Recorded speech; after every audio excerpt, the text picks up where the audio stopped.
suis le Dr Jérôme Calvalido, oncologue médical depuis 2016 et au centre vétérinaire DMVet depuis 2019. J'ai fait ma scolarité principalement en France et puis la spécialisation en Ontario.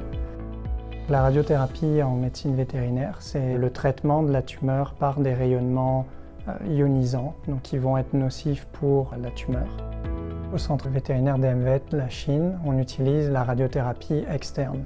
C'est une machine, via une source radioactive, va émettre justement les rayonnements qui sont nocifs pour la tumeur. On est les seuls au Québec, dans toute la province, à avoir ce type d'appareil. On a aménagé une salle protégée par plusieurs couches de béton, donc c'est comme un bunker finalement qui protège le personnel et l'environnement des rayonnements émis par la machine. La radiothérapie est recommandée pour plusieurs situations. Ça peut être soit une tumeur qui est locale, pour laquelle la chirurgie n'est pas faisable, soit parce que c'est mal situé ou parce que c'est trop invasif et la chirurgie serait trop invasive avec trop de complications, ou si on est dans un cadre de gestion de la douleur, parce que la radiothérapie peut agir aussi comme un bon antidouleur. L'immense majorité des cas qui nous sont référés pour la radiothérapie le sont par le vétérinaire de quartier, basé sur soit une suspicion, soit un diagnostic définitif de cancer. Ce patient, il est atteint d'un mélanome oral.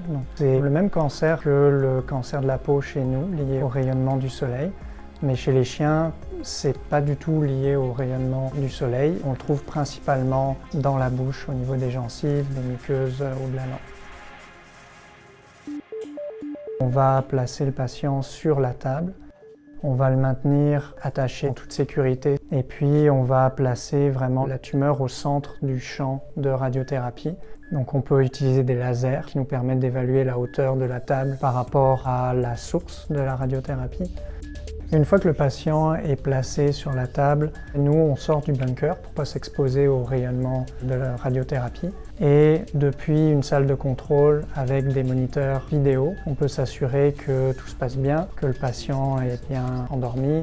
Depuis cette salle de contrôle, on fait le traitement qui dure en moyenne entre 5 et 10 minutes. Donc généralement, on va essayer de répartir le plus uniformément possible la dose de rayonnement sur la surface de la tumeur. Et pour cela, la tête où il y a la source de la radiothérapie peut tourner sur son axe à 360 degrés.